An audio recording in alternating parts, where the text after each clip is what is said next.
Hello and welcome. I am Ramrai Naik, once again welcoming you for the Beyond the Syllabus podcast.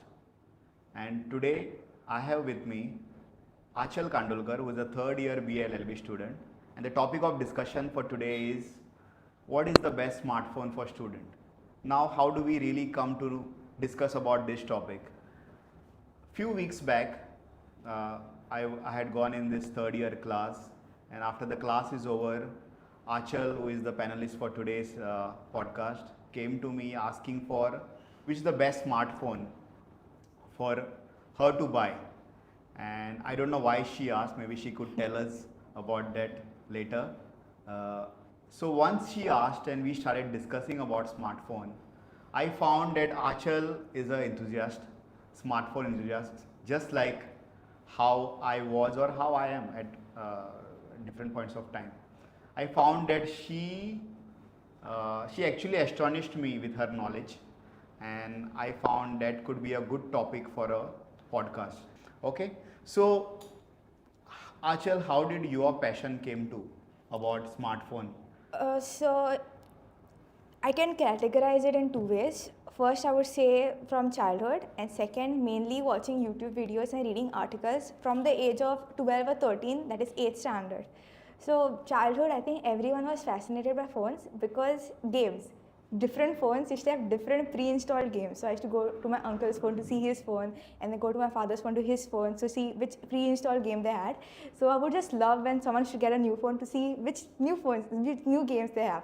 So later on, that passion just from phones went to the camera or from keypad to the touchscreen. So there we had the fascination because unlike other technologies, you see phones the most, not just because they're available so widely, it's also because that's where the evolution happens the fastest. Because if you see a phone or a TV or a fridge from 4 years ago also, it looks the same, but if you just compare a phone from like 4 years ago, you can see the difference. You can literally, you don't have to be knowledgeable about the phones to see the difference. So that's something that excites me, and that's the whole reason I'm into it. And the main reason I'm still so passionate about it is because of YouTube. YouTubers such as MKBHD, the way they presented phones really showed that they cared about phones, and to see that there's a community out there who cares about technology and phones just as me keeps the passion alive. Okay, so I will also speak about my passion, how did it begin. So half of my life, for first 15 years, you would say that smartphones were very basic, right? But every time someone had a phone, it always piqued my curiosity just to approach them, ask them to show their phones. And the earliest memories are like playing snake games on the Nokia 1110 Yes. and various other phones. And then sending messages, putting those caller tunes. I think that was the maximum thing you could do, or maybe ringtones, changing ringtones. That was the maximum thing. After that, I think in 2010 or something, where smartphones actually started coming, and I also had access to smartphones in 10th standard, 10th or 11th standard, I don't remember clearly. But my first phone was that Nokia 2300 phone. I checked the number yesterday. What was that phone? It's that butterfly keypad kind of thing it had. Then I moved to Galaxy Ace, which is like you can consider as a smartphone. And I think that actually opened a gateway, you can say, to learn a lot of things online, because in this generation or the generation after me, I think maximum time we spend is on smartphone. Maybe the previous generation spent their most of their time on television, right? So that had changed with us, and it kept on. Like many people, many boys are mostly fascinated about cars, but the cars was never my thing. So it was just the smartphones. That even though I bought a smartphone, I was the next day, if some other smartphone would launch, I would be interested in knowing what the new feature of this new smartphone is. Some of the time my family members have even asked me, like yesterday I bought a phone, and tomorrow some new other phone has released and I'm watching video on the TV. Like, why are you really watching it? So, but that is the kind of passion, that is where smartphone has begun for me, right? Smartphone is also one device for everything. Like a lot of people, just yesterday I was watching an interview of Prashant Kishore. He said that Prashant Kishore is a political consultant. So he said that he doesn't use his laptop, iPad, nothing, just the smartphone, and that does most of his work. So I think that has become a very important gadget for a lot of people, and especially for students, where all the things like sometimes students come to me and say that they don't have a laptop and they cannot do presentation. But I think with the smartphone you can pretty much do everything, right? Would you agree with this? Totally. And Okay. also for the students, you have the research lab. That's where I do my presentations when I don't have my laptop. Okay. You want to discuss some of the smartphones you had? So Yes, sir. So the first phone I had was an Oppo phone. It was an Oppo 13 phone which I was gifted. So I did not have any say. Again, the next phone I got because the phone stopped working. So again, did not have any say. But I got to use my mother's or my father's second-hand phones, and I like them because I somehow always made them my own. And the fascinating thing about smartphones is you might think that okay, it's not the highest spec phone, but once you get hooked to it, it does everything you want to do. So it just once you just into it, you start having that feeling ki you don't need any other device, because if I'm on my phone, I don't think about my laptop unless I have to do something. So the way a smartphone can take every single thing that you want, may it be a phone, may it be alarm clock, that's like the basic use, but even a camera. Oppo phones are known for their cameras. No, if it's not the best phones in camera phones in the whole smartphone universe, but they delivered something. So there was this excitement that we had when I got my first phone. I started clicking pictures. I got into that. So smartphones also ignites a lot of passions, because I know my friends who are into cinematography, they started off with a good phone, and that actually helped them get into it. Even people who are on Instagram doing some things, like my friend, our classmate, is passionate about acting, and she relies on her phone to record videos, she sees movies, and even everything else. So after that Oppo, I moved on to some buffer phones in between, and next one was also Oppo, which was gifted to me, but it was Oppo F17 Pro. I could not buy any good phones because my parents gifted it to me and I could not say no to it. But now that I finally have say that I'm in college, I'm thinking of buying a phone that I'm actually passionate about. That's it, sir. okay, so while you were talking, I just thought of it that smartphone has become a replacement for a lot of things. A lot of like things. like you said, alarm clock, television. Like we don't watch only like television. Yes. We just watch on YouTube, right? Which are the other things it has replaced? Alarm clock, as I said, Yeah. calendar. Calendar is the most. Calculator. Calculator. Physical calendars have limitations, but Google Calendar, a lot of people, when I go for my internship, I love seeing them entering every single thing they want to do in a Google Calendar. Even taking notes. Taking notes. Then DSLR. Yes. But some of the smartphones are actually better.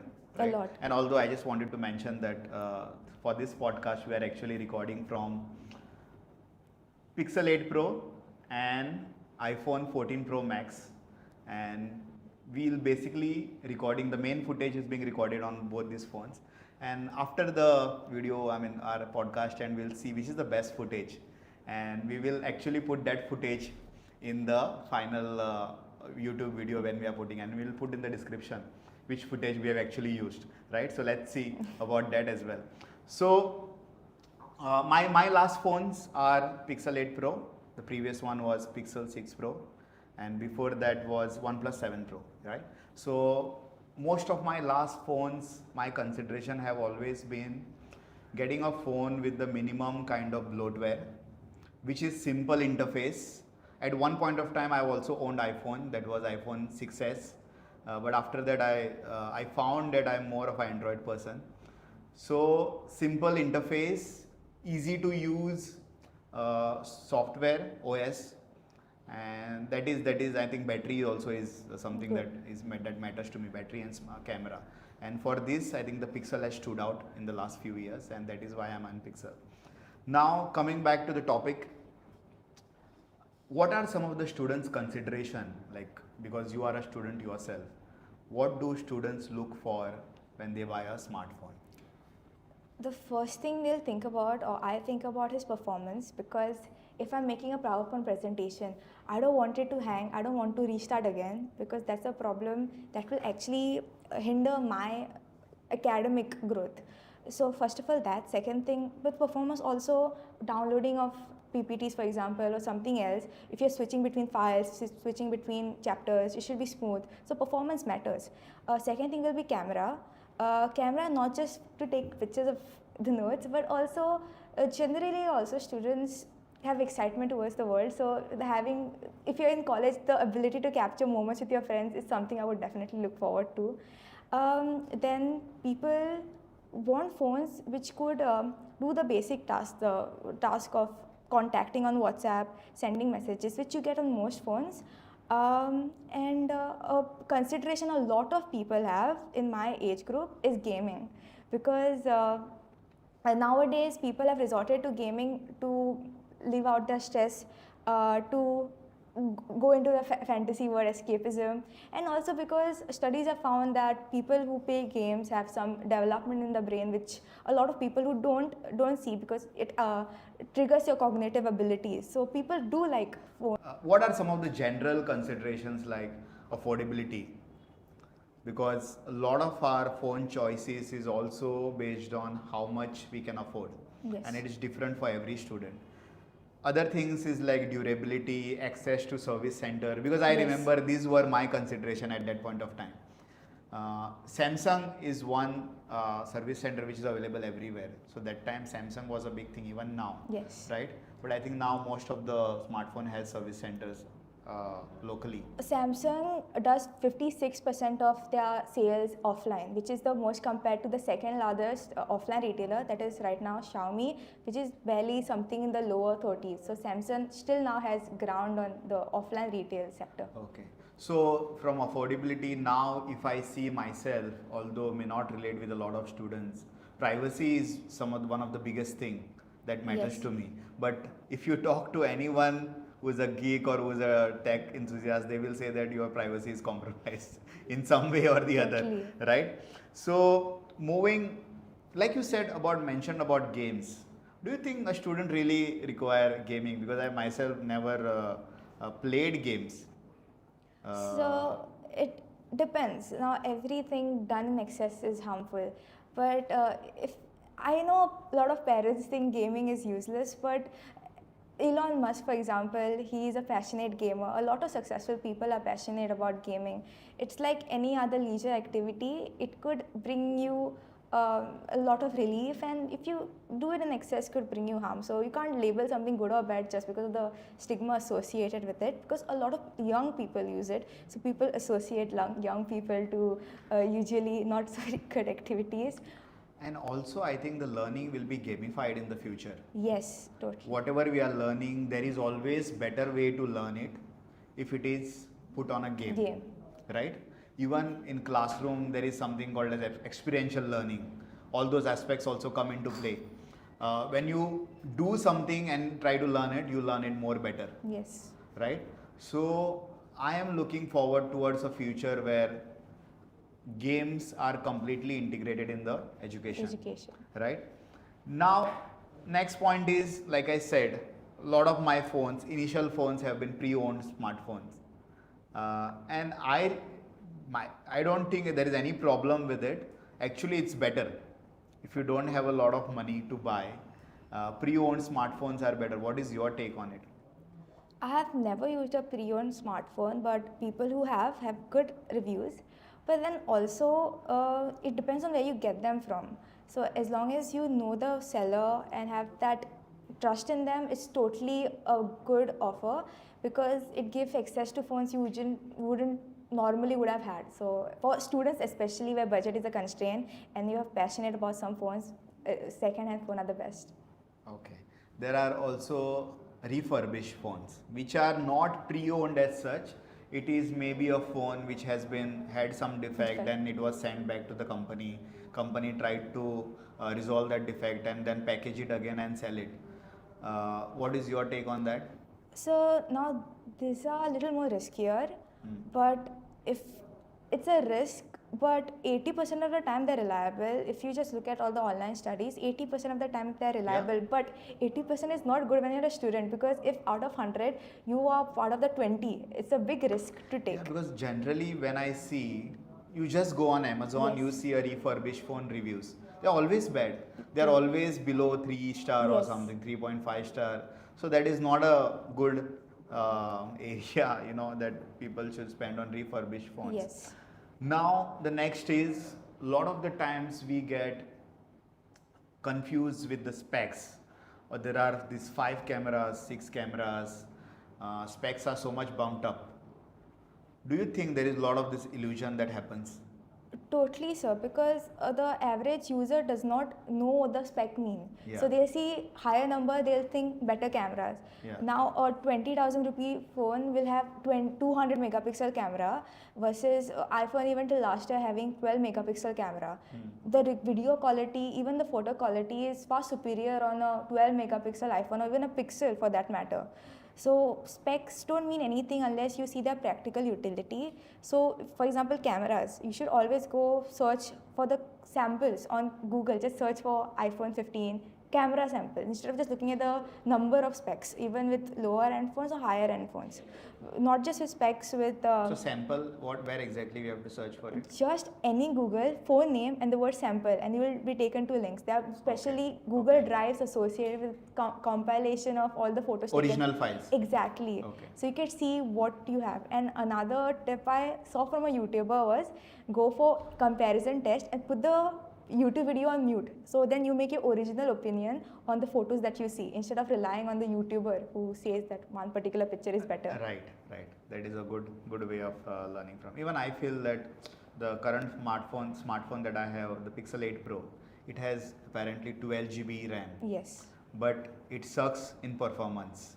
Doesn't even feel like you have the latest smartphone, and it has been awarded best smartphone for many awards. Even MKBHD was given Yes. Pixel 8 as the best smartphone. Mobile World Conference I think also has given Pixel 8 as the best smartphone. But you cannot say that you have got 12 GB plus you have the tensor chip, and then it doesn't matter at all, right? Apple has far lesser Yes. RAM but does far well, right?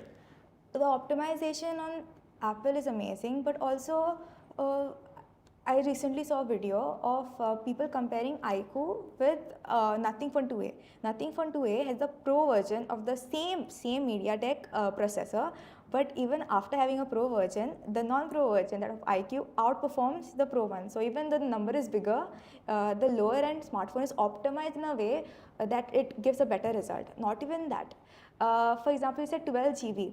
Now, if I was considering buying Nothing Phone 2A, if I got the 12 GB RAM, there was no point of me using it because the processor wouldn't have allowed me to use the 12 GB properly. So just because you have the room to do something, if one of the machinery is not letting you go that high, one of its component being the highest spec won't actually matter, because you have to look at the overall performance, not just one thing having the highest spec number.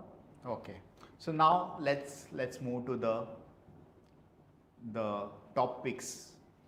But first, let's start with, if someone had wanted to buy a phone, budget was not a constraint, they don't know a lot about phones, and they just want to go and get the best smartphone for students, which will do most of the things for them. So which smartphone do they pick for? Absolutely Apple. Whatever is the latest Apple version in the year you're buying, get it, because I can say it confidently, it is not the best phone, but for most people it will be the best phone for you, because it does your work by itself, in the sense that with a lot of Android phones you have to manually go tweak something, so it gives you access, which is good. As a person passionate about phones, I love that. But if a person does not know much about phones, you can just get that default phone, because it will do everything for you. It will have a very good camera, very good processor, it will do everything. They take their phone to be an art, and they do it in a way that any person who uses the phone sees that they have the company has put in effort, so you don't have to do much by yourself. That's why, if budget, that's an important point, if budget is not a constraint, iPhone 15 will do everything for you and you will not have a single complaint. Once Apple did that Think Different campaign, Yes. and they put a lot of people like Pablo Picasso, Mahatma Gandhi, Yes. and some astronaut, some scientist, Newton and all, and then Steve Jobs, after the announcement, he said, I think Newton was not there. After the announcement, I think Steve Jobs said that if probably these people were alive, they would use Apple devices. So they And I know that Apple devices are also very creator friendly. You want to record something, even voice record is so good. Smart video is the best, right? You cannot really beat in terms of video for iPhone. Any iPhone that way is better. I know one of my friend who bought iPhone 14 and he's doing his own video blogging, which is quite good on the iPhone. It doesn't require a lot of efforts, and the editor app also on the phones do the job pretty well. So default phone, Yes. even for me, the latest iPhone, whatever it is, if not your budget is not that much, go for the previous version. Yes. It will still stand the test of time for you, right? True. The resale value is the best on an iPhone. Plus, if you could afford to invest in the ecosystem, it's the best ecosystem. But don't you think it's kind of expensive ecosystem? It is an expensive because they ecosystem. lock you in like anything. Because I remember when I had iPhone, I would use this Apple Notes, and then when I moved to Android, I had no way to access Apple Notes. I mean, I had Mac laptop, so that way I could access. But on the phones, I couldn't access it. If I had no laptop, probably I would have lost a lot of notes that I had taken on the phone. So that way, I think it tries to lock you in. True. A lot of their cloud, if you want to store anything on the cloud, the plans are very expensive. So that way, although the ecosystem is good, if you can afford all the devices of Apple, then it is seamless transferring files or doing anything. You do one thing on your phone, suddenly move to your PC, and there is kind of continuity. You can just stop here and work Yes. over there. So that kind of things are there happening. But I think someone who cannot afford that ecosystem, I think, should not jump into that system. Totally. It is in a sense that Apple knows its audience, and Apple knows that if you're willing to invest so much in one device, they expect you to be willing to do the same. So if you're once caught in that web, it is basically impossible to get out because Apple has spoiled you in a sense. You can't just go out. It's not just the technology it offers, but the seamlessness of transferring. So even as you said, sir, even if you want to switch your phone and you don't want a MacBook, since it has spoiled you in a sense that you can't now go back to having that one extra step of transferring data. So I agree with that, but that's the caveat. The most important part with Apple is you should have budget as not a consideration if you want to invest there, which a lot of student it is not. So maybe once you start, No, for a lot of students it is. it is actually yes not. So if it is not a constraint, then totally Apple. Okay. So now let's go to the tier list. Can you explain the tier list, what it is, why did we consider it for this podcast? So on the internet, it is like the latest trend. It is the best way of visually seeing what you should consider before buying. So now if I just look at the tier list, it starts from S. It will be the most optimized best smartphone currently available. So we have tried to stick to only 2 phones in each tier. So as the tier goes down, the affordability increases. So if you just go at the topmost tier, you'll have 2 to 3 options, and you can then go and search for it independently. But now you have a basic guideline of what you should consider buying in each tier list. So there are 5 categories that we have considered. The first one starts from 15,000 till 20,000. Next one 20 to 30, then 30 to 50, and 50 to 80, and the finally 80 plus tier. So with each smartphone, each tier, you get extra features. And we started with 15K because when I did my research, I found out you get best for your money in at least 50 about years. Because if you spend money, even if you spend like 11,000, a lot of times the brand have to compromise on what they're giving. Either they'll give you a lot of bloatware in their software, or the specs that they promise don't deliver because the hardware actually can't function at a range like that. And also when you're buying, as Sir said, durability is a concern. So if you're buying a phone as a student, you're not going to be buying a phone every 1 year or every 6 months. So if you want a durable phone, it is best advised to start off with 15,000 phone, because I actually know people who got a 15,000 phone and have been using it for 4-5 years. But it gets difficult if you go lower than 15,000. So those are the 5 tiers. Yes, and those tiers are called S, A, B, C, D. D. S is the most optimized, Yes. the best one, and the Yes. D is the lowest one. Although there are Yes. 7 tiers, but for our consideration, we have only taken the five categories. Okay, so let's jump to the lowest one first. Yes, That is sir. the D tier. That is 15,000 to 20,000. Yes, Which sir. smartphones you got over here? So the first and the topmost phone that I will list here will be iQOO Z9. IQ is an Indian brand. It is a sub-brand of Vivo. Okay. So it launched targeting the gamers. So to target gamers, what they did was they optimized the performance. So if you take, there are multiple IQ phones, but if you take any IQ phones in the segment, most often than not, it will outperform any other phone in that segment when it comes to performance because they are optimized in a way. So very gamer centric, but it delivers good cameras. It is released recently and promises 2 years of software update. It has stereo speakers, so if you're watching multimedia, if you're consuming anything like that, it will be good. And it has 8 GB of RAM, and it can go up to even 256 GB of RAM. So if as a student, there's nothing this phone, there's nothing that this phone can't offer for you. So for a baseline, iQOO Z9 is the best phone. But I know a lot of people are invested in Samsung because when I went to my mother to ask about a phone, the first thing she said was like, yeah, go to the Samsung store and get whatever phone you want. Because in their head, phone is Samsung. So if you want to convince your parents to get a Samsung phone, then a Samsung 34, M34 will be a good choice. But the only problem is since okay, this might be controversial, but I feel like Samsung has gotten lazy with the lower tiers of smartphones because they know that there's a recognition of brand. So if for like iQOO Z9, you get a punch-in hole camera, almost bezel-less look. You get 8 GB of RAM, whereas the M34 has very thick bezels, has a chin in the bottom, has teardrop notch instead of having a hole punch notch, and starts, as I said, with 6 GB RAM.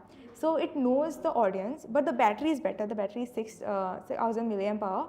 So it knows this audience will just flock to them no matter what. So they have gotten a little lazier. So hopefully in the future, if they learn, it will also be a good choice. But for now, the iQOO Z9 is the best phone, and also honorable mention to the Lava Blaze Curve phone because it is an Indian company, and Motorola G54 because Motorola has done something with the lower tier phones from even 10,000, though I would not recommend, but if you have to, from 10,000 to 30,000, Motorola has in the recent years innovated a lot. And why it is noteworthy is because compared to other phones in that segment, it does not offer much bloatware. It is a very stock Android-like experience, and it gives you best value for money. And it also invests on the way the phone looks because the Samsung will just have a clear And back. Motorola also has the default Google interface, right? Exactly, sir. Right, so it doesn't add anything over top of Nothing, it. It is barely just like a anything. Pixel one, not as smooth or not as optimized, but it has the cleanest kind of True, sir. OS. Even with iQOO, you will have some bloatware, even dark patterns in a sense that you will have some shady games downloaded. But it's not that bad compared to the other phones. Because when you buy it, you can delete all those games. You can, right? but you have to manually do that, no, sir. Yeah. So that for most people they And won't. one more thing is when a lot of my relatives ask me for phone advice, and when I tell them, and then they go and buy phones, it is usually the Samsung. Yes. Then when I ask them, it is that retailer who's sitting there Yes. who has influenced their decision and said that Samsung has got the good service network and all, go for it, and name is also recognizable. Their largest manufacturing is also happens in India. I think that is the one of the largest manufacturing company that they have in Noida. Okay, so Samsung, that phone, which is the phone? M34, sir. Okay, and which is the first recommendation in this category? iQOO Z9. iQOO Z9. One Okay, more so thing that is one more thing with Samsung is the good thing is that it is promising security updates and software updates for a longer period of time. So if you're a casual user won't go much into the performance aspect, want a good battery and want reliability for a long period of time, you could go with Samsung because it has software updates, good battery, and most of all won't have the interface is one UI, so you will have a comfortable experience using it. That's it. Next category is to 20,000 to To 30,000. 30,000. Okay, so now this is a 10,000 kind of. I mean, in the gap of 10,000 from 20,000 to 30,000, which is the best smartphone? Yes, sir. I think this is more important because I would recommend most people who don't have that budget to shop from this category, because you get most of things that you will rely. So if you compare a flagship phone to a phone in this segment, you have 80% of flagship features in this phone. So now you're not compromising on something, because the 50 to 20k budget you are using, think of utility, that's like the bare minimum. But here you have little room for a little more features that you would expect from a flagship phone, and also things like IP ratings have increased, so you have better durability in that sense, and also a lot more competition. So the first one I will say is that Poco X6 Pro for gaming performance. Only thing that it lacks is the camera, because it is targeting gamers or people who perform a lot. So they don't tend to use the camera. It is a good looking phone. You have the reliability. Poco used to have motherboard issues, but recently there's no news of that. So you could rely on that. If you just want a performance centric phone, something you could rely on. But if you want to branch out, I would just say look into Nothing Phone 2A. Though it is recently released, people have complained about it being jittery or lagging, or the camera module not being optimized in a way that when you point, you can't point shoot that easily. You have to like tweak the camera glitches. But I would just tell to wait till one update. If after the update also this continues, then maybe don't buy. But if they fix it, then it is one of the best one in the segment, because it looks gorgeous. If you look at it, it is very distinctive, and it, compared to other phones in the segment, the notches are very even, has a very premium feel. Even though it's plastic, you won't feel like it's plastic. So you will get the closest to a flagship in that range. And of course, you have the Nord 3 and the That is the OnePlus. Yes, OnePlus Nord 3 and the Redmi phone, but they are basically the same. Overall, the specs in this segment remain the same. So what really you should consider is your personal preference. So if you're into gaming, of course S6. If you're into looks or the way it feels and the UI of Nothing being so beautiful, go for Nothing 2A. If you're a OnePlus fan, though I would not recommend specifically, but if you really like OnePlus, you could consider the Nord 3. And Realme, the thing with Realme was, when it was launched, it was, I think it's called Realme 12, let me check. Oh, something to do with, Realme 12 Pro. So it was initially launched with Shah Rukh Khan being the brand ambassador at about 30k range, but it has recently had a discount. So performance wise, it's going to be almost the same average 20 to 30k phone, but it will do really good with portraits, really good. So if portrait is something that you care about, then you could consider that. It's a soft phone. If you're doing basic touch, you don't have any problem, but don't consider heavy editing or gaming with that phone. So that's about it. Honorable mention, I would say, to the Motorola again. A lot of people in this segment prefer Motorola for the same reasons I mentioned. So when you're before. listing these smartphones, you are basically telling them from the first phone, that is the Yes, most recommended. most recommended. Then the next phone. So Yes. it's not the same level. It's not the same level. So in that range you are moving. Yes, sir. Okay. In this range, there's also the Vivo 2 Pro. Again, I will say honorable mention. If people are really into the looks of a phone, it is gorgeous, but you won't get something I think the special. only thing that most people have told me is that it makes you look fair. Yes, it does. Vivo. It clears blemishes and it makes your skin fairer. So if people are into that, they could get it. Yeah. It's a very and the phones like Google and all, they are like the one who want your Yes, natural natural. skin tone to be. You will coming. actually see your pose with Oppo. They will just smoothen your skin Yeah. out. You can barely distinguish. But people really like it. When I was going through the reviews of camera phones, and they were like, awesome camera, and all I'm seeing is blurred out faces. So people are actually, maybe because we are into seeing the details, we think they are not good.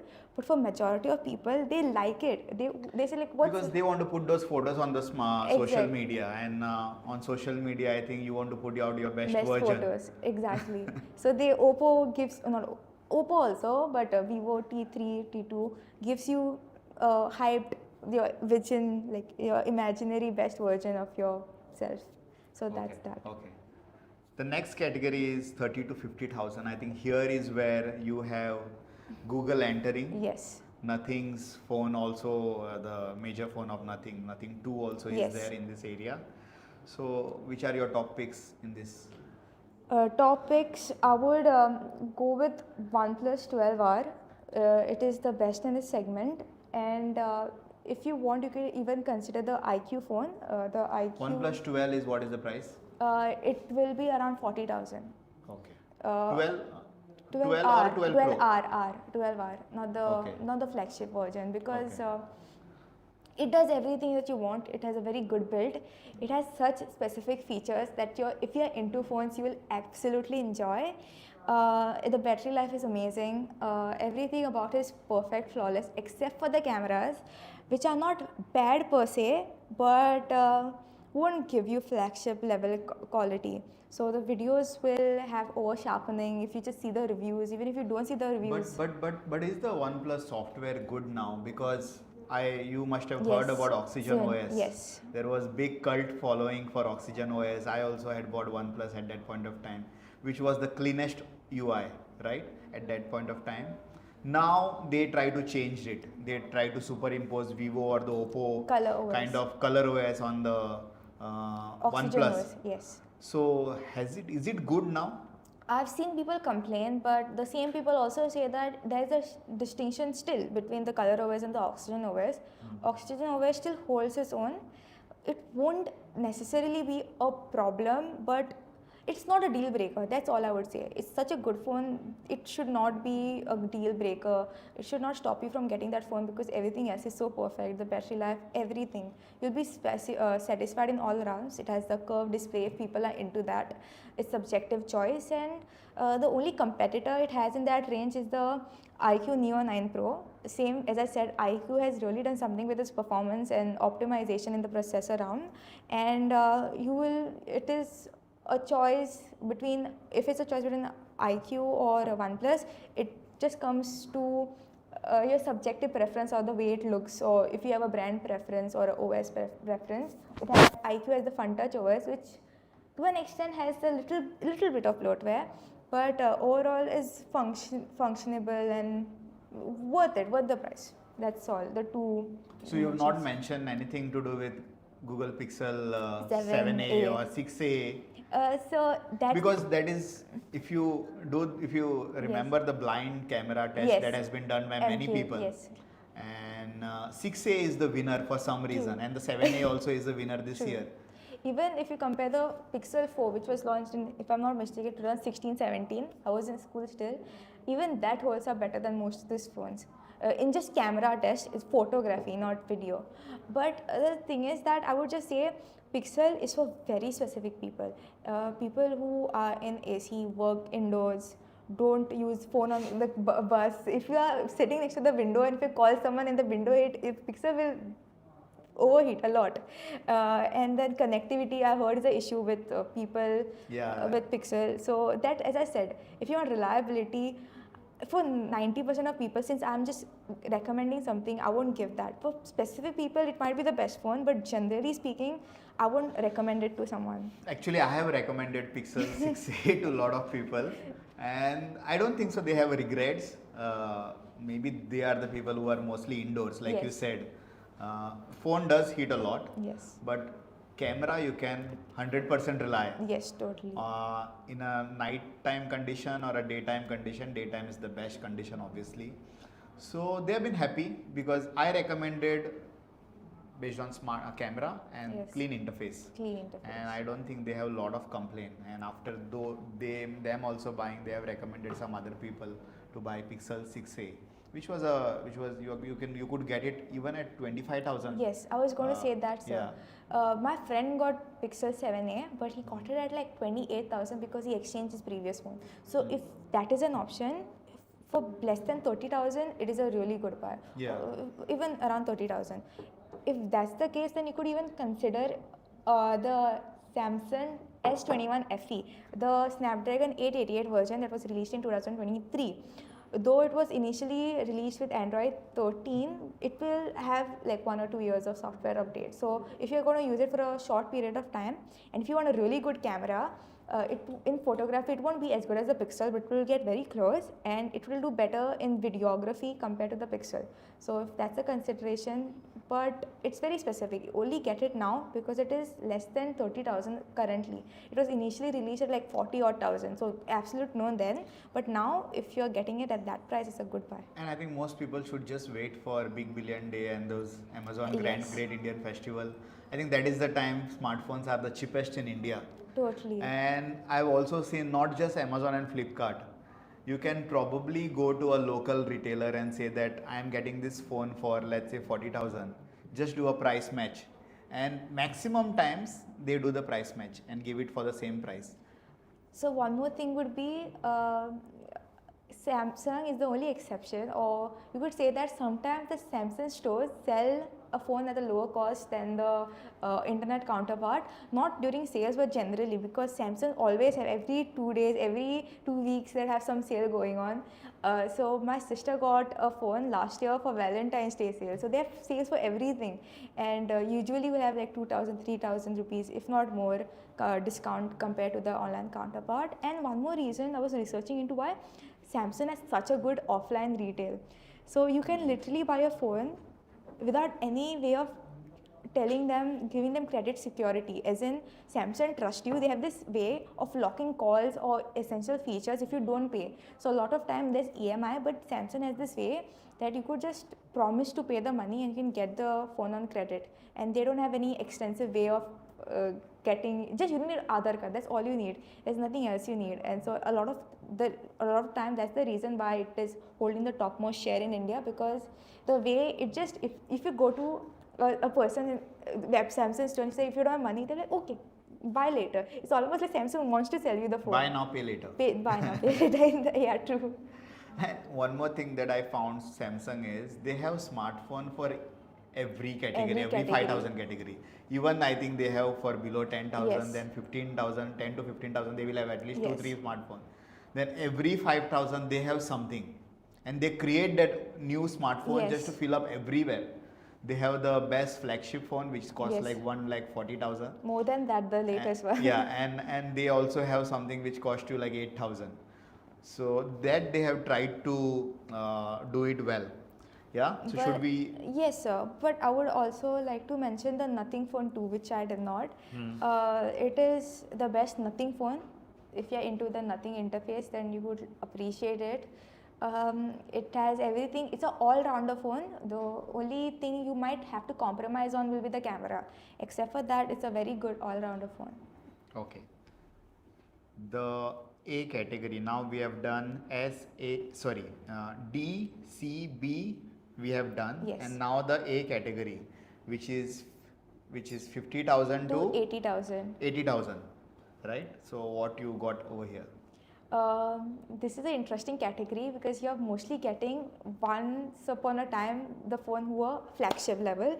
The new entries will be iQOO 12 and the OnePlus 12, or even have the Xiaomi phones, which I personally don't have much experience We have on. to give a disclaimer that iQOO has not paid us. Yes, I'm only saying this because they're new. A lot of time when OnePlus were released, when it was fresh, the way they were undercutting the competition, they were called flagship killers.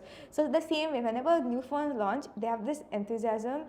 They know the problem with the market and they just go exactly at the gap. So iQOO is in that position right now where OnePlus or other phones were few years ago. That's why I'm so pro iQOO, because it is. Surprisingly, I have never followed iQOO's. iQOO. Yeah. Although Virat Kohli is their Virat brand Kohli. ambassador. I think I know about it because of Tanmay Bhatt. If you watch any of the Tanmay Bhatt videos, he'll be advertising iQOO all the time. Okay. So it is targeting the younger demographic, the gaming demographic, and the demographic who knows what they should be getting for a value.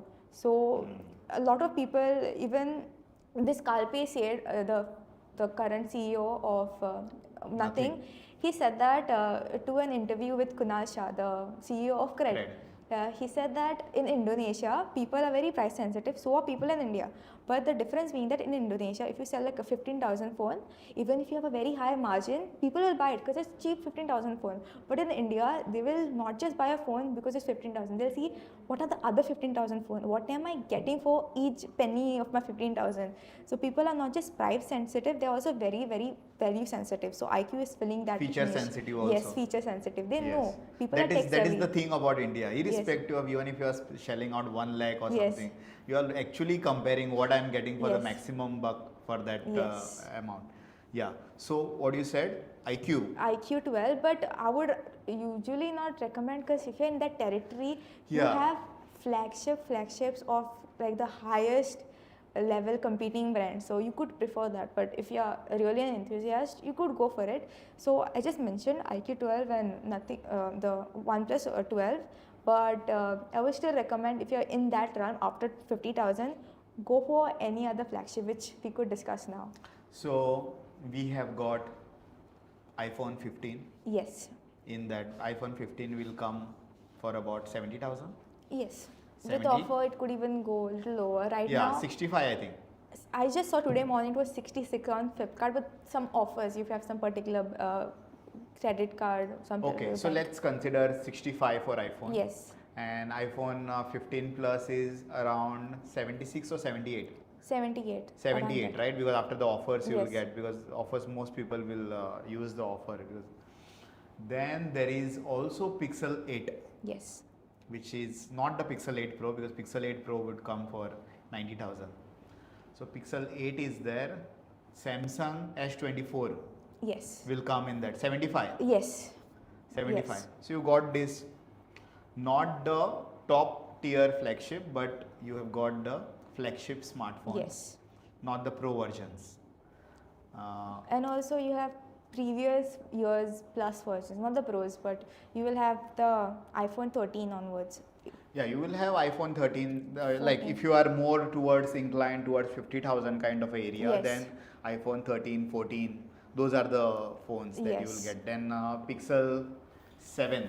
Yes. Pixel 7 Pro also you will get for 55,000 or 60,000. I would like to mention, no matter what, just don't get the Samsung S23 FE. Just a disclaimer. We could proceed. Yeah, actually they did a very good FE version, the first 21, FE, 21, yeah. That was like the best thing, Yes. best thing that they did. Best seller smartphone Yeah. in India, even internationally. My sister has that F21 FE. It has a metallic frame but a plastic back, so a compromise. But it's actually a good thing because it's crash resistant. It doesn't matter actually. I would myself, even if I'm buying a flagship phone, why I want a glass on Glass the back? back. It doesn't matter because I'll put a case anyway. Anyways. Right? It doesn't matter. And so FE, the kind of thinking that went into creating that phone was like, I think they went to people, what you wanted in every particular feature, like camera, what kind of camera you wanted, or you wanted a top tier camera. Then durability, put plastic, I Yes. don't mind, right? The display should be the best one, Yes. AMOLED display. So I think they went with each thing that a price sensitive or a feature sensitive smartphone buyer is, and they came out with that smartphone. But I think the next version they compromised because they did not put the Snapdragon processor on the next Exynos. version, and Yes. they put their own Exynos Samsung processor, It which is- actually spoiled it for them. It is not just that. You actually have the same camera as the flagship 23, but the problem is, why is it priced 50,000 when the flagship is just like 10,000 higher, and the battery is lower, and the main important part is Samsung, being Samsung, since they want every phone in 5,000 rupees range, have a A54 at around 40,000, 45,000, even with the highest version being around 50,000. So why would a person purchase that phone over the latest A54? Why would A55 now? Why would a person want to buy a previous gen version? And also, if you see, compare, I consider 23. If you just look at the A55 and the fan edition, that is 23 FE, the bezels on 23 FE are more than the A54. So if you're paying less and getting a better phone, so Samsung being in a Samsung being Samsung, creating so many phones, actually sabotage themselves with that phone. So it's a very useless phone which is filling a niche which no one cares about. So that's why I'm Okay, not so we were on that around 80,000 80,000. iPhone 15, 15 Plus, Pixel 8 8. and Samsung S24. Yes. If I had to, because you have already given your choice, if you had to pick between the four, because I think this is where most people will buy. They will. I don't know about IQ, whether people are that much enthusiast. But that is the lower end. So Lower if end, someone okay. really So wants someone is around 80,000 kind of a bracket. it's 50-60 kind of bracket. Yeah, so- IQ. Oh, if someone is Yeah. at 80,000, if you have asked me this question every year since the inception of me caring about phones, I would have always said Samsung, Samsung, Samsung, Samsung. But this year, for the first time, with iPhone and the Type-C cable, I'm going to say iPhone 15. Absolute winner. Because all the problems that you had with iPhones, with the storage problem, if you have Type-C cable, you can just transfer anytime. Accessibility has increased, plus it's a big upgrade. Compared to the previous one, they should have a notch here. Now the dynamic island has become the standard. Earlier you had to go to the Pro Max version to get the dynamic island. Now that's a different question if say Apple should have dynamic island or just have a hole punch like small camera. The Face ID thing is a whole different debate. But overall, that phone, best in a segment, best overall also for what you get for the value.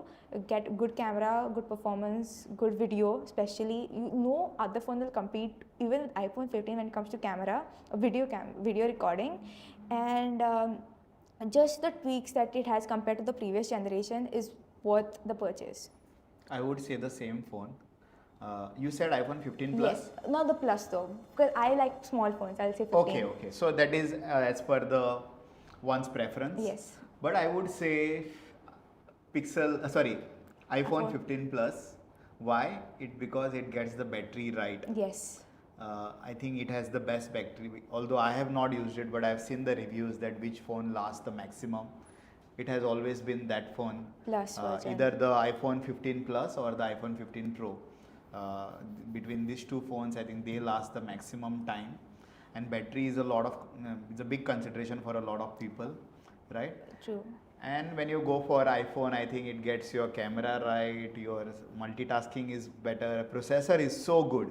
I am regretting buying Pixel 8 Pro because of the processor. And before buying Pixel 8 Pro, I bought it for 89,000 or something. iPhone 15 Plus was also a choice, but I Yes. did not consider it that much because I did not want it to go back to iOS. And when I bought it, I found that because of the lag on Pixel 8 Pro, probably I should have considered iPhone 15 Plus, because I think most of my use is also about video. Like right now, you're also using my phone for the video. So probably if that was the consideration, iPhone 15 Plus would have been a better smartphone. Like you said, it is the best iPhone upgrade so far, right? The last 4 or 5 upgrades weren't that big. From 10 onwards. 10 onwards, right? It wasn't that significant. iPhone 15 has got multiple things right.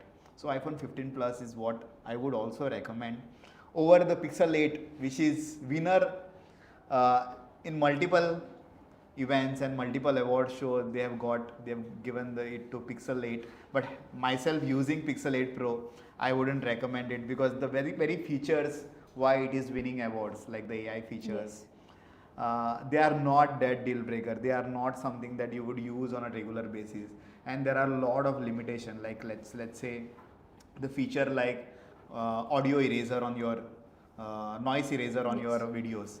It is a limit. It has a limit of 5 minutes. Then there is something called as the video boost, which uploads your videos on the cloud and then it cleans it so well and gives it back to you. That has a limit of 10 minutes.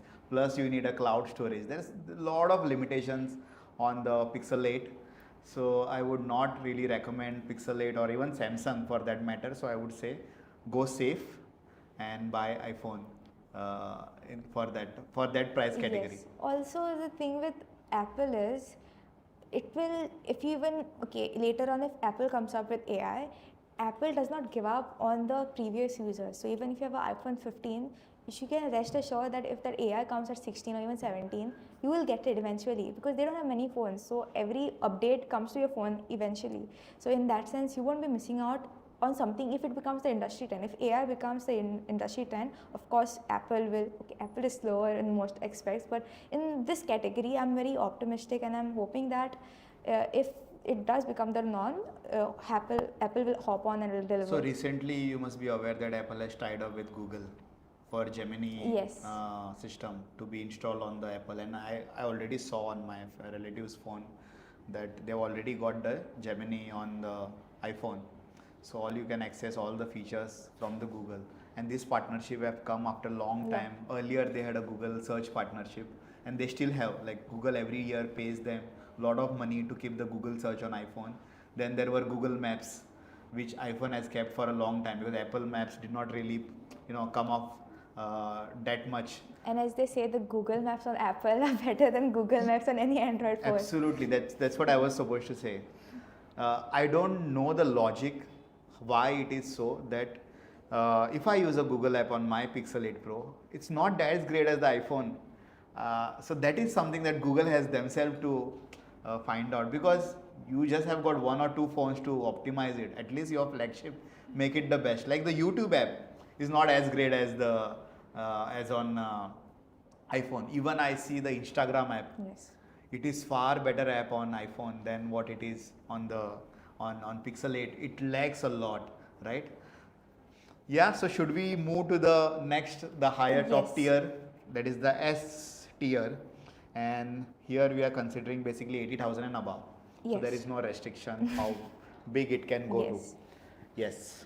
So in this category, I would say, objectively speaking, I'm saying objectively speaking because if a person, because I know this because I know a lot of Apple people passionate about Apple, but even then, when they see the Ultra, the Samsung Ultra, their mind is blown.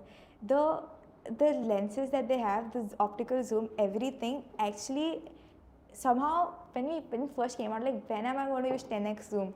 But as I said, my friend was at a concert and she was telling me how they were able to record the artist perform from far away. Or there's actually something about that phone, it gives you so much power. Most people, of course, don't need it, but it gives you so much power that even the S Pen for that matter, it's hard to say no. It's almost becomes difficult for me to recommend that any other phone over it, except someone who's already into the Apple ecosystem and they're having a difficulty. But if you're coming afresh, I would say for not a very high margin, because Apple, as I said, is the best iPhone they have made in a very long time, but a very small margin, I would just say the Samsung S24 Ultra takes the cake. That's the phone. And you should one more buy. consideration is Samsung prices drop faster than the Faster Apple than one. Apple ones. So probably if you wait for like few months, when S24 Ultra drops like 25,000 or 20,000, then it becomes like the best phone. One more thing that you told me this morning, that Yes. Samsung will charge for AI, AI separately. features, yes. And let me tell you that Samsung has got AI far better than Google, Google. despite using Google's own AI. I think because of the processor, it is faster, it is far more reliable, right? But maybe in some cases it doesn't do as well as the Google one, but it is definitely faster. So you said it will be charging for the AI. Yes. So the main reason temporarily it might be fast is because if you just look at the Samsung 24 lineup launch, it talks nothing, absolutely nothing about the hardware. It just talks about the AI feature most of the time. It is almost as if they built the 24 for AI. So it is optimized in the best sense to support AI. So that might be the reason it's doing better. And when I read the article about Samsung charging, they said it will be free till 24 and maybe they'll charge. So maybe hopefully they'll push it, but it makes absolute no sense, because if a user is buying something, they expect it to be permanent. The reasoning might be if a user is willing to spend so much for a phone, they will be willing to spend a lot. Because if you just compare, I just found out about it recently, a clear phone case from the Samsung website. If you are buying for the S series, the same phone case, the clear phone case, will cost like, for example, I'm not sure the exact rate, but like 2,000, 3,000. But the same clear phone case for a normal phone will be costing like 500, 600. So they know, they market themselves. They're trying to be Apple now. They're gonna charge. They're gonna get you hooked on, and now they're gonna charge for the premium users. Yeah, and I think the person buying 1 lakh smartphone Won't wouldn't have really care care. about the pricing for that AI. So yeah, so I don't know about that category, which will be the best smartphone, but I would definitely say not Pixel, although Pixel comes off at 90,000, Pixel 8 Pro, which packs lot of features. If it is a purely matter of price consciousness, then I think go for Pixel, because 90,000 you wouldn't get as good phone. Why would anyone in 90,000 range be price conscious? If he was price conscious, No, he would have gotten. if you don't have a budget to go beyond 1 lakh for those people, So even because then, because the next is after 90,000 it's 1 lakh 40, yes, direct skip. 1 lakh 40 at for S24, and also for your iPhone 15 Pro and Max, which is like another 20,000 more, 10,000 more. Then I would just suggest to wait a year. Is there a reason you need a phone right now? If yes, Yeah, then probably those who are buying also has a good smartphone. exactly. If you are going for an update, wait for a year when there's a major update for Pixel or any other brand. Yeah, so I would say, yeah, Samsung does has its point after the S24, because with S23 Ultra, I think they've already ticked marked a lot of boxes, and with S24 the game is they've just upped the game. But let's talk about someone who's also considering iPhone 15 Pro. Why they should consider iPhone 15 Pro, and I think refresh rate is one thing, but I've used iPhone 15 Plus and the 15 Pro. If you minutely look it, then you find refresh rate is a big thing for iPhone, because they've optimized their OS so well that it doesn't matter. On a Google phone, it will definitely, you will notice it. The very second that you use a Google phone, you will realize 60 Hertz refresh rate and the 90 Hertz and the 121. But on iPhone, it doesn't matter. iPhone 15 Plus has 60 Hertz. It is still as good. Another thing that is for consideration for iPhone 15 Pro is the third camera, which will give you the telephoto lens. Let's say you are going for a lot of concerts, events where you need to shoot events from far off, then yes, video is one of the consideration. Battery life, I think you'll get the same battery life that you will get on the normal iPhone 15. Which are the other areas where iPhone 15 Pro is better than the previous one? Pro, refresh rate being the major one, as you said, telephoto lens. Apart from the button, the extra button, I think will plus action button they are exactly. getting. Yeah. So But that is like nothing. I mean, just one button you can ask for something to do. I mean, it can become the camera button. People might have practical utility. For example, if you're a photographer, if you want to capture a moment, it will be faster just to click a button. Okay. But other than that, the storage, if The storage is pretty much the same. No? You can also buy the lower 15 Plus. Also, you can buy for 256. The titanium build, that might be a consideration for some people, but after a certain point, the Pro does not have much over the Plus version. And I think also ProRes, the software which gives you the higher capability of videos, that cinematic effect that you are getting only on the higher end model. Apart from that, I think, is there anything else? Nothing else. And it is also just if you are into that status game. Exactly, the three cameras. Yeah, if you want to flash the third camera. Otherwise, I don't think there is any other utility that you shell out another 50,000 for getting that Pro version. I mean, last year it made some sense with the dynamic island, but this year it absolutely makes no sense. The Plus will be the best phone for most people, and for people like me who like compact phone, 15, but it's not that compact. The iPhone, was it 11 that had a mini version? 13 had a mini version. Yeah. So when it came 12 mini, I think. 12 or 13, not sure, but when it came out, I remember everyone excited about it, all reviews saying it's the best thing ever, it will do the most in sale, but they had to drop it next year because no one got it.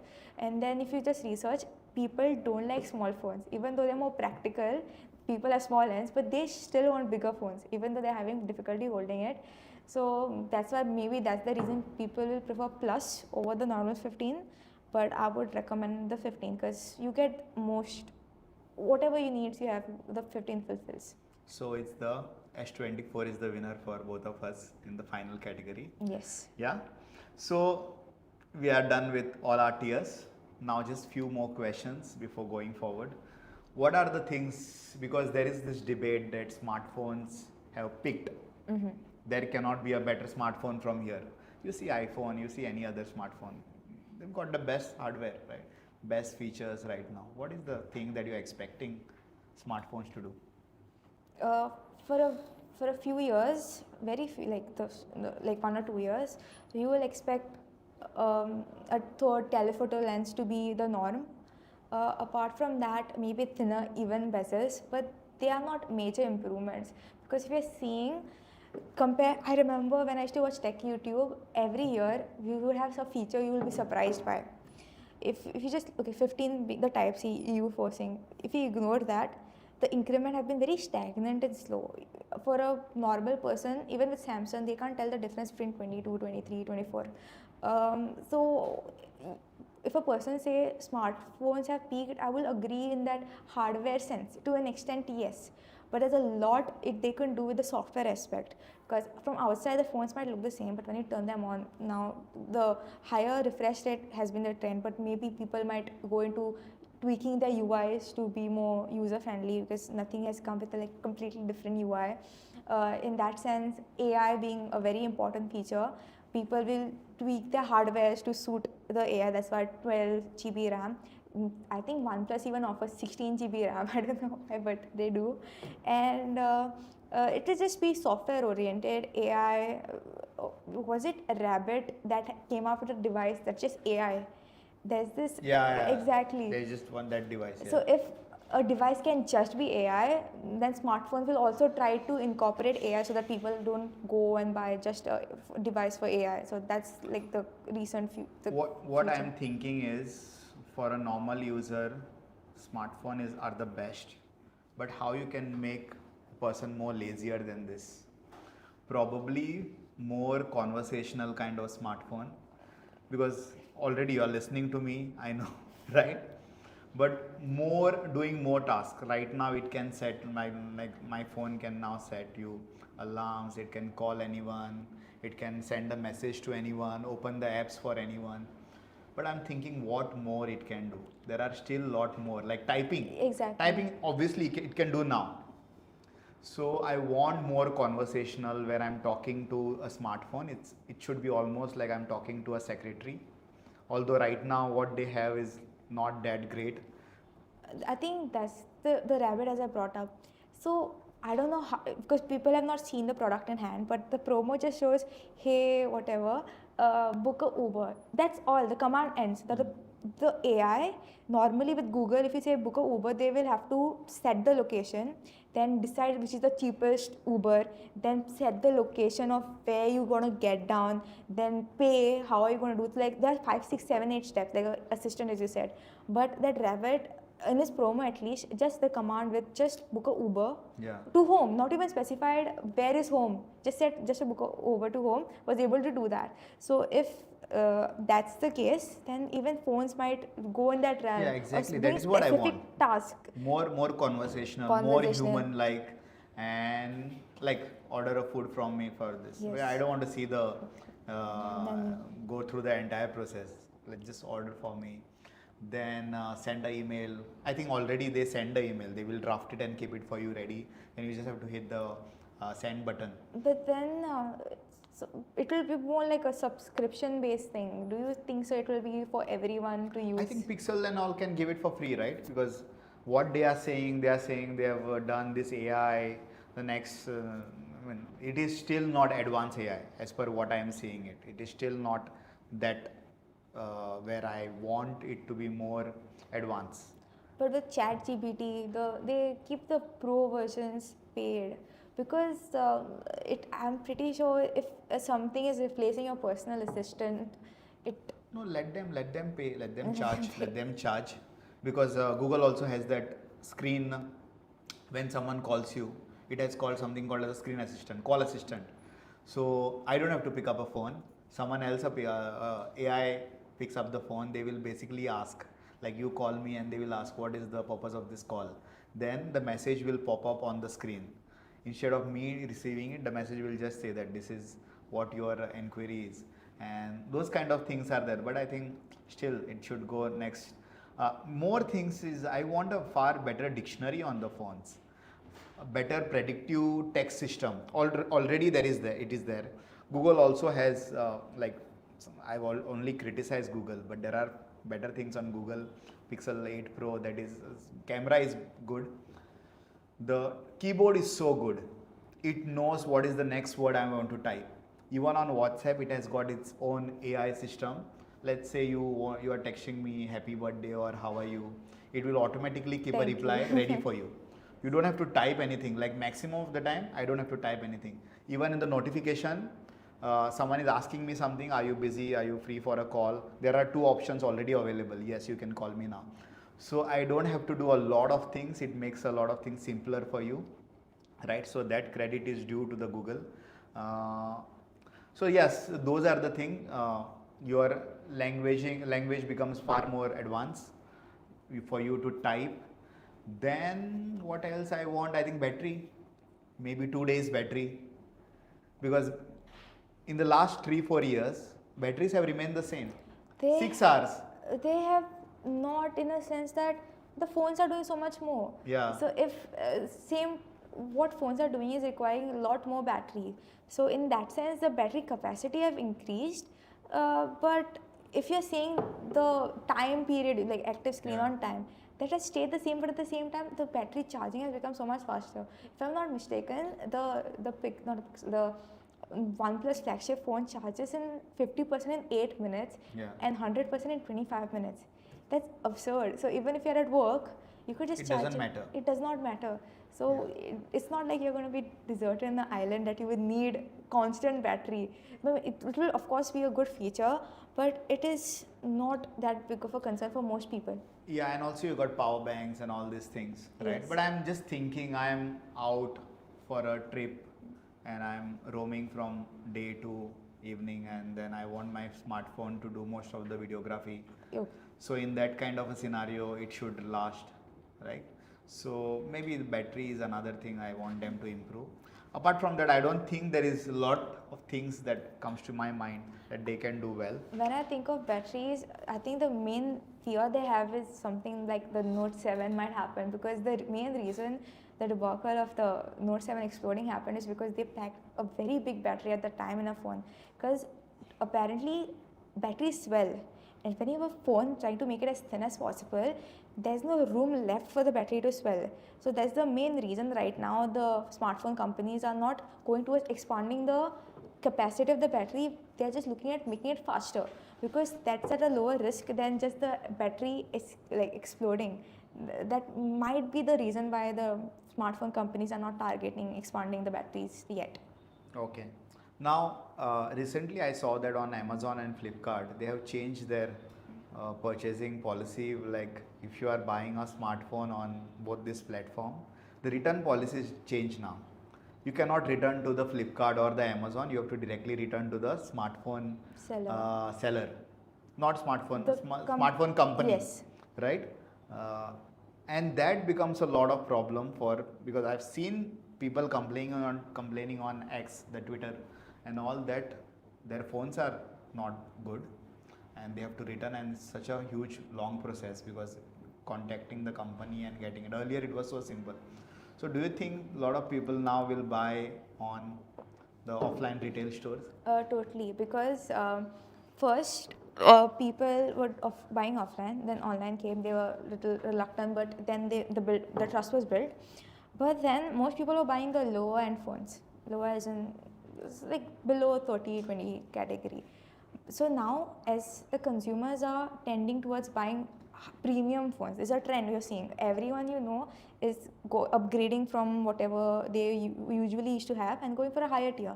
So if people are doing that, if I'm going to spend 80,000 on a phone, if it's not a person like you, sir, who's tech savvy, who has experience, for most people, they will want to experience the phone in hand because they don't know what it will be like. So if the general trend of people buying more premium phone also means that people will be more likely to go to the offline stores and buy, and these policies are not helping. But overall, for like most phones, it will still the online will hold some market, but offline is definitely going to boom in the coming years. Okay. Last question, and we wanted to discuss it. We decided to discuss this question where we discuss some of the tech figures that exist today. And what name comes to your mind? Steve Jobs, everyone said. Okay, Steve Jobs, yeah. Everyone remembers that first iPhone presentation. Have you seen it? I have not seen it, but I've seen the movie. I've seen the movie Steve Jobs, and I've experienced it, not firsthand, of course, but I know what impact it left on people. So someone wants to get better at presentation. That one video of Steve Jobs launching the first iPhone is everything. You can get your presentation, any presentation better with that. I think his ways of presentation, I don't think there is anyone better than him in terms of doing that. He's had a major influence that when he launched iPhone, and if you read his autobiography, if you read his biography by Walter Isaacson, Yes. you will come to know what was the process of launching the first iPhones was like. Many years it took, but when it launched the phone, it almost created an industry of its own.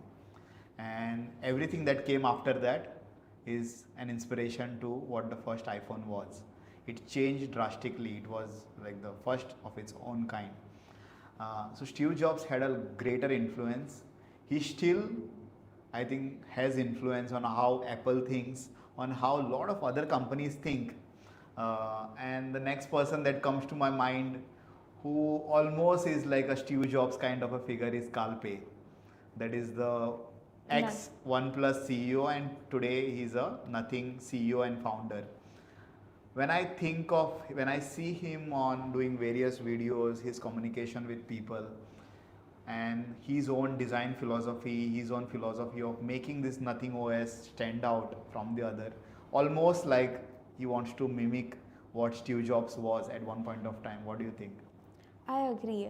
I think Steve Jobs was one of those people who saw the future, or maybe just had a very good sense of knowing what was happening in the market, because whatever principle he set out, Apple is still abiding by it. Even Tim Cook's, he had interpreted the philosophy of Steve Jobs in the character of Apple so much that every launch you see something, like even with AirPods, or like every launch you doubt Apple, but if you just look, they're still sticking by the philosophy of Steve Jobs, and they are still succeeding. In that way, Kalpe, with his own innovative style, is very, he reminds you of Steve Jobs, but in his own way is very unique. Because if you look at Steve Jobs, I won't say he was passionate about Apple, but the way Nothing CEO says Nothing is full of passion and love. Because I was watching, as I said, the OnePlus video of him talking about it, and literally he was so passionate. He started talking about the people who helped build, like Nothing has 14 co-founder, and each time he's talking about it, he gives respect to those people. So Kalpe has not only the ideology of Steve Jobs, but also has that compassion and the things you need as a CEO to keep the company together, which And Steve Jobs community. like. Community, that's the main Community point. engagement was OnePlus had a good engagement Exactly, from sir. the start. From the start. Yeah. The way Nothing got investors from their own fans, the way it built trust. So I believe that Kalpe has learned from Steve Jobs and also learned from just environment in general. As I said, he studied in Sweden, China, America. He has this touch over people which Steve Jobs might have not had because of his, hostile nature. That's all. Okay. And any other personality that comes Tim Cook's by Tim extent. Cook, I'll tell you about Tim Cook. When he began at Apple, he was more of a logistical guy. Yes. He was the one who was sent in China by Steve Jobs to look after the production. And he delivered. He actually worked earlier with Compaq. And whatever task was given to him, he ensured that task was done. But I don't think he is a creative guy. Sir, whatever Steve Jobs did lasted till the launch of maybe the first iPad.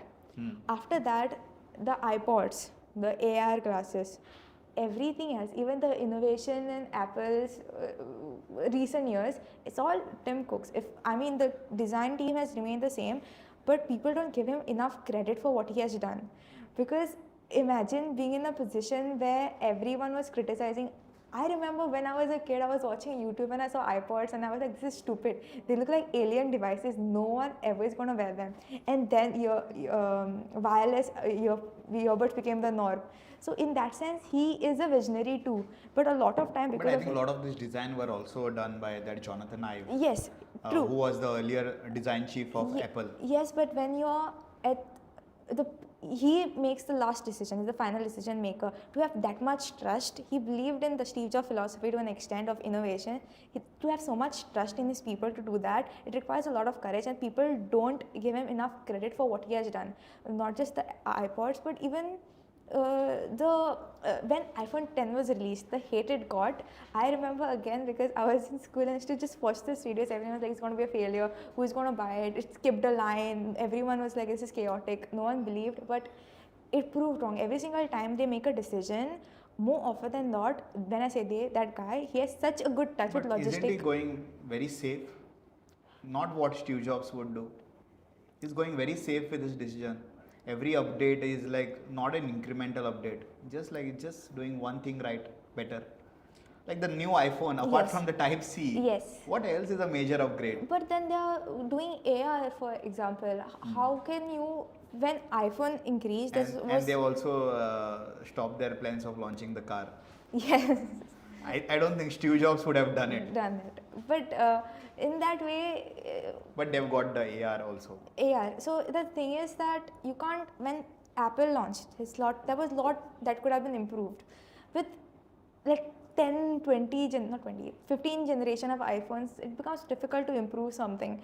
So by nature of the market, by the nature of the technology, by nature of like semiconductors, whatever other nitty-gritties that you need to upgrade, it is difficult to do such innovation. So they found out that they can't do much with iPhone. So they branched out in other sectors. So in that sense, I feel like he's not playing just safe. He has taken a lot of risk, because from the very beginning, he had a very big shoes to fill. From the day one, I remember the hate he got, and with every launch, the hate he got. Like if Steve Jobs were there, he wouldn't have done this. If Steve was you keep on comparing him with someone so great. So if you think about that, he has been in Apple for 25 years.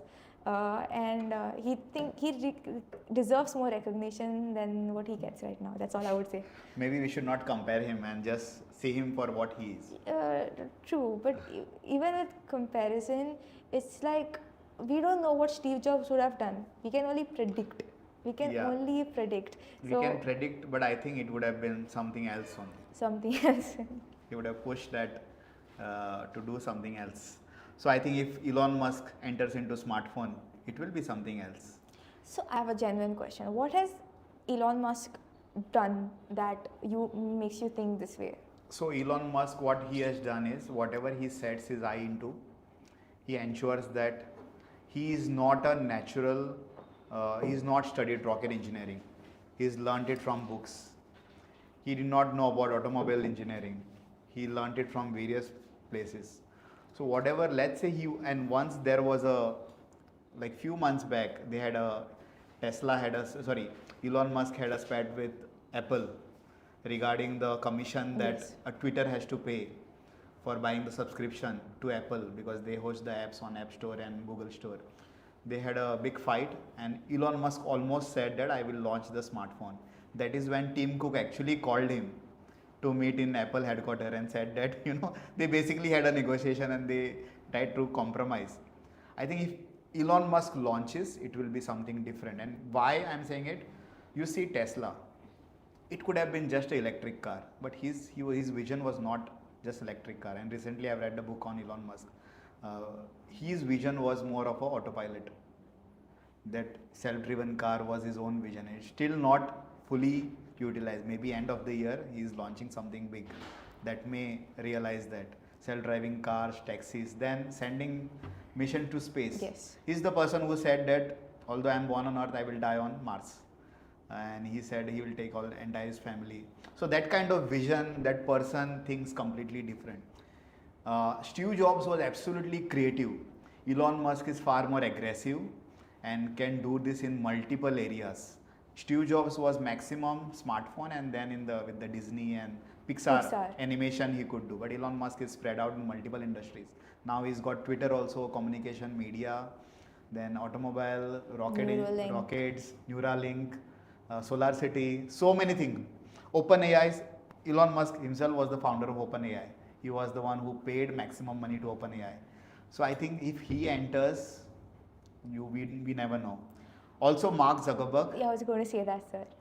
He is very young, has got a lot of resources to enter into this industry, if at all at some point, because he also is not very happy with Apple at this point of time. That's why he started the AR, because with Apple, when they were software focused, the whole control is with the hardware, because you can't launch something in Abyss. So because of that, the main reason they launched AR is that if AR is the future, they wanted to build hardware. So that's why they started out by building, for the first time in like forever history of Facebook or Meta now, they build that AR, what are they called? The AR Oculus. lenses. But they have the specific name, the Facebook ones, the Meta ones.